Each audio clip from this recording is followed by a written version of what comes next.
ආයිබෝවන් අද වැඩසටහන අපි කතා කරන්න යන්නේ නවීන විද්‍යාවේ හා තාක්ෂණයේ වැඩිදුරටත් කලින් කතා කරා වගේම වැඩිදුරටත් භාවිතා වන තව මූලද්‍රව්‍යයක් ගැන කතා කරන්නයි.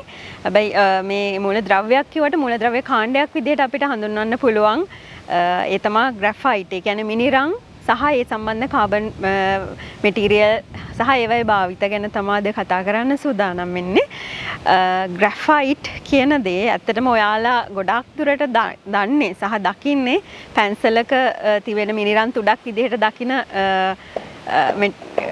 දන්නවා පැන්සල් වලට පාවිච්චි කරනවා කියලා. නමුත් ඒවයේ නවීන තාක්ෂණයත් එක්ක හා සම්බන්ධ, ඒ කියන්නේ රිනිවබල් එනර්ජි, ඒ කියන්නේ එනර්ජි ටෙක්නොලොජිස් වලට ඒරෝස්පේස් ඉන්ජිනියරින්, ඉලෙක්ට්‍රොනික්ස්, ඒ වගේම තවත් විවිධ භාවිතයන්, වෝටර් පියුරිෆිකේෂන්, ඒ වගේ ලොකු විශේෂ ක්ෂේත්‍රයන් වල ඉතාම දියුණු මට්ටමේ තාක්ෂණික ක්‍රමවේද සඳහා මේ මැටීරියල් එක භාවිතා කරනවා අද ලෝකේ.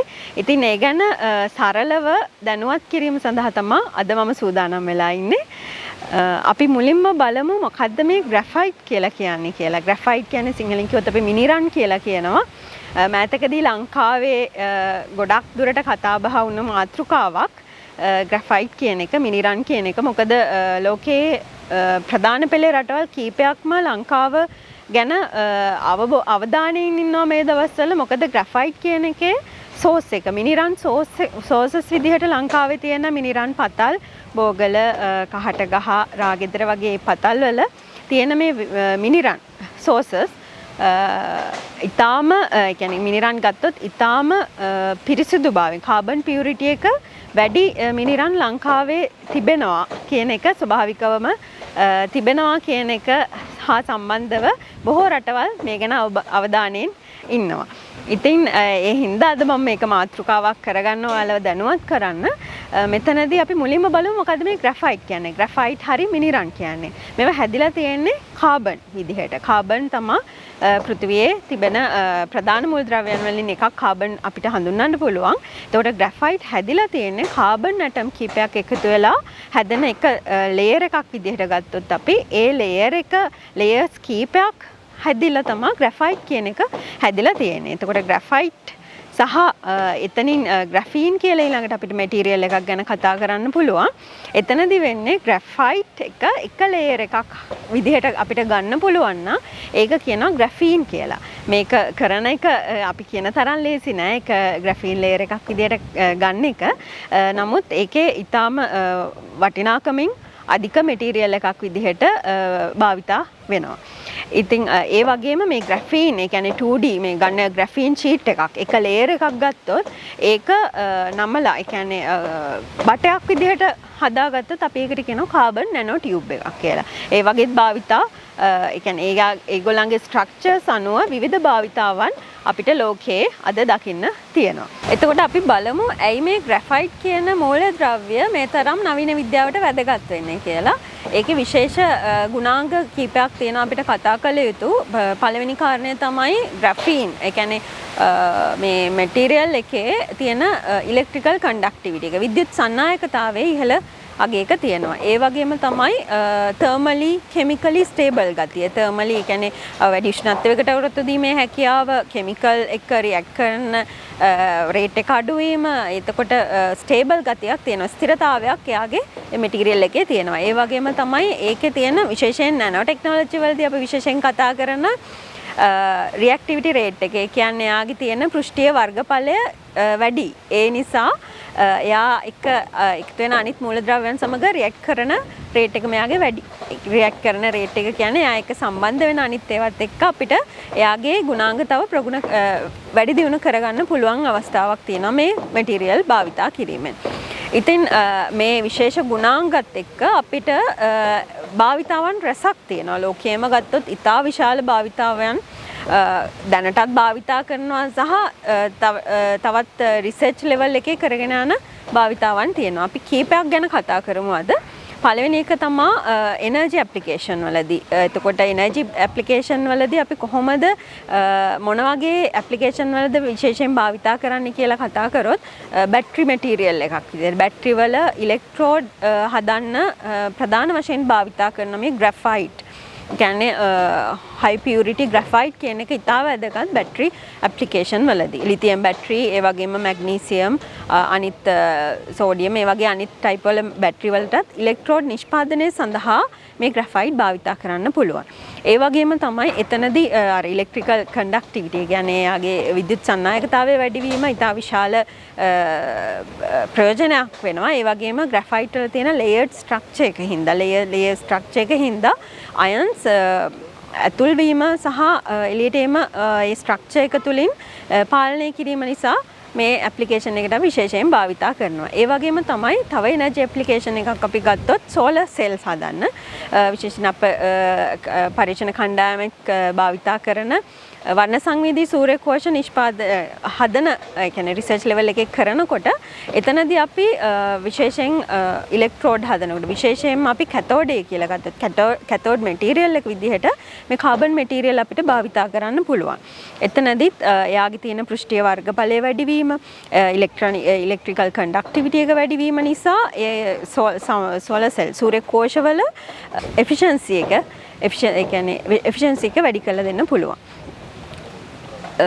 එතනදී ග්‍රැෆයිට් විතරක් නෙමේ ග්‍රැෆයිට් වලින් ඩෙරිවටිව් හදාගන්න පුළුවන්. මම කලින් කතා කරා වගේ ග්‍රැෆීන්, කාබන් නැනෝටියුබ් ඒ වගේ දේවල් හදලා ඒ මැටීරියලුත් මේ සඳහා සම්බන්ධ කරගන්න පුළුවන්. ඒ වගේම තමයි සංයුක්ත මැටීරියල් විදියට භාවිතා කරන්න පුළුවන්. ගොඩක් දුරට ග්‍රැෆයිට් එක්ක තවත් මූලද්‍රව්‍යයක් සම්බන්ධ කරගෙන එයාලගේ ගුණ වැඩි දියුණු කරගෙන ඒවා ඇප්ලිකේෂන් වලට භාවිතා කරන්න පුළුවන්. ග්‍රැෆයිට් වල තවත් භාවිතයක් ගැන අපි කතා කරොත් ජල පිරිපහදුව සඳහා මේ ග්‍රැෆයිට් සහ කාබන් ඩෙරිවටිව් සම්බන්ධ මැටීරියල් අපිට භාවිතා කරන්න පුළුවන්. එතනදී ජලය පිරිසිදු කිරීමට, ඒ කියන්නේ ඒගොල්ලන්ගේ විෂ ද්‍රව්‍ය ඉවත් කරන්න, ඔයිල් ඇබ්සෝබ් කරන්න, එතකොට හෙවි මෙටල්, බැරලෝහ ඇබ්සෝබ් කරගන්න, වගේම ඒ අයින් කරන්න පුළුවන්, පෙරා ඇරින්න පුළුවන් හැකියාවක් මේ මැටීරියල් එකට තියෙනවා. ග්‍රැෆයිට් සම්බන්ධ ඇක්ටිවේටඩ් කාබන් ඒ වගේ වැඩි දියුණු කරන ලද කාබන් අමුද්‍රව්‍ය සඳහා වලින් මේ ඇප්ලිකේෂන් එක භාවිතා කරන්න පුළුවන්. එතනදී ජලය පිරිසිදු කරගන්න, විශේෂයෙන්ම බොන වතුර අපි පානයට ගන්න ජලය උනත් පිරිසිදු කරගැනීමේ හැකියාවක් මේ මැටීරියල් භාවිතා කරලා කරගන්න පුළුවන්. එතනදී ඒ වගේම තමයි තවත් ඇප්ලිකේෂන් එකක් අපි ගත්තොත් බයෝමෙඩිකල් පැත්ත. ඒ කියන්නේ හෙල්ත් කෙයාර් පැත්තෙන් ගත්තොත් එතනදී සාමාන්‍යයෙන් අපි කියනවා කලින් අර කැන්සර් ට්‍රීට් කරද්දී ටාගටඩ් ඩ්‍රග් ඩෙලිවරි. ඒ කියන්නේ කැන්සර් වලට අපි බෙහෙත් කරනකොට ඒ ඩ්‍රග් එකක් අපි මෙඩිසින් එකක් යවද්දී ඒ අදාළ ස්ථානයටම අරමුණු කරලා යවන්න පුළුවන් හැකියාව මේ කාබන් නැනෝටියුබ් වගේ දේවල් භාවිතා කරලා කරන්න පුළුවන්. එතනදී අනෙත් සෙල් වලට තියෙන හානිය අවම කරගන්න පුළුවන් හැකියාවක් තියෙනවා. ඒ වගේම තමයි තව බයෝසෙන්සර් ඇප්ලිකේෂන් වලට භාවිතා කරන්න පුළුවන්. එතනදී ඊටාම අඩු මැටීරියල් ප්‍රමාණයකින් ලොකු වැඩ ප්‍රමාණයක් කරගැනීමේ හැකියාවක් තියෙනවා මේ කාබන් මැටීරියල් මේ ශේෂ්ත්‍ර වලට සම්බන්ධ කරගැනීමෙන්. ඒ වගේම තමයි තවත් ඊට අදාළ තවත් අතිවිශාල ප්‍රයෝජන තියෙන තවත් භාවිතයක් තමයි ඉලෙක්ට්‍රොනික පැත්ත. ඒ කියන්නේ ඉලෙක්ට්‍රොනික ඒරෝස්පේස් ක්ෂේත්‍ර සඳහා භාවිතා කිරීම මේ මැටීරියල් එකේ. මොකද විශේෂයෙන් ගත්තොත් ඉලෙක්ට්‍රොනික්ස් වලදී පරිපත සඳහා සම්බන්ධ කරගන්න පුළුවන් විද්‍යුත් සන්නායකතාවයක් තියෙන මැටීරියල් එකක් මේක. ඒ වගේම තමයි කන්ඩක්ටිව් ඉන්ක් නිෂ්පාදනය කරන්න භාවිතා කරන්න පුළුවන් මැටීරියල් එකක්. ඒ වගේම තමයි අපි ගත්තොත් ඒරෝස්පේස් ඒ කියන්නේ අභ්‍යවකාශ යානාවලට භාවිතා කරන්න පුළුවන්. මොකද මෙයාගේ ලයිට් වේට්, ඒ කියන්නේ බරින් අඩු මූලද්‍රව්‍යයක් විදිහට මේක පාවිච්චි කරන්න පුළුවන්. ඒ වගේම ඉතා විශාල ප්‍රමාණයේ ප්‍රයෝජන මේ මැටීරියල් එකට තියෙනවා. ග්‍රැෆීන් මැටීරියල් එක අපි ගත්තොත් ඒක හරිම තුනී සහ ෆ්ලෙක්සිබල් මැටීරියල් එකක් හින්දා අපිට ෆ්ලෙක්සිබල් ඉලෙක්ට්‍රොනික් ඇප්ලිකේෂන් වලදී විශේෂයෙන්ම මේක භාවිතා කරන්න පුළුවන්.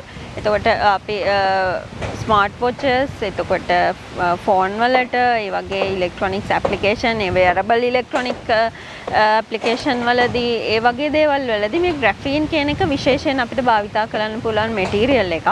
ඒ වගේම කලින් කිව්වා වගේ බයෝසෙන්සර්ස් භාවිතා කරද්දී අපි පොඩි ප්‍රමාණයකින් සෙන්සිටිවිටි එක වැඩි කරගන්න පුළුවන් මේ කාබන් අමුද්‍රව්‍ය භාවිතා කරද්දී.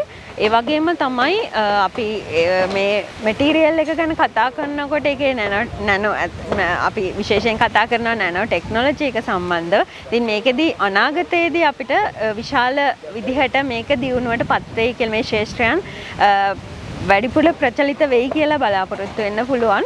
මොකද අනාගතයේදී මේවා නැනෝ බොට්ස් ඒ කියන්නේ නැනෝ ලෙවල් එකේ කුඩා නැනෝ හරි මයික්‍රෝ හරි ලෙවල් එකේ කුඩා රොබෝ තත්ත්වයට පත් කරගන්න පුළුවන් හැකියාවක් රිසර්ච් ලෙවල් එකේ දැනටත් ලෝකේ කරගෙන යනවා. ඉතින් මේ හා සම්බන්ධ මැටීරියල් වලින් අපිට හෙල්ත් කෙයාර් ඇප්ලිකේෂන් එතකොට ස්මාර්ට් ඉලෙක්ට්‍රොනික්ස් ඒ වගේම තවත් විශේෂ විවිධාකාර ශාස්ත්‍රයන් හරහා මේ මැටීරියල් එක ඉදිරියේදී තව තවත් මේ ශාස්ත්‍රයන් පුළුල් වේවි කියලා අපිට බලාපොරොත්තු වෙන්න පුළුවන්. අමුද්‍රව්‍යයක් තමාද මේ කාබන් සම්බන්ධ ග්‍රැෆයිට්, ග්‍රැෆීන්, කාබන් නැනෝ ටියුබ් සහ හා සම්බන්ධ තව ඩෙරිවටිව්ස් තියෙනවා. කාබන් මැටීරියල් ගත්තොත් ඇක්ටිවේටඩ් කාබන් ඒ වගේ දේවල් වලත් බොහෝම ප්‍රයෝජන තියෙන මැටීරියල්. ඉතින් අද මම මේ වැඩසටහනෙන් උත්සාහ කරේ ඔයාලට කාබන් සහ සම්බන්ධ අමුද්‍රව්‍ය මොනවද, ඒවයේ භාවිතාවන් මොනවද කියන එක ගැන ඔයාලට පැහැදිලි කරන්න. ඉතින් මේකෙන් යම් දැනුමක් ඔයගොල්ලෝ ලබා ගත්තා කියලා මම විශ්වාස කරනවා. මේ වගේම තවත් වැඩසටහනකින් අපි ඉදිරියේදී හමු වෙනවා. ස්තුතියි.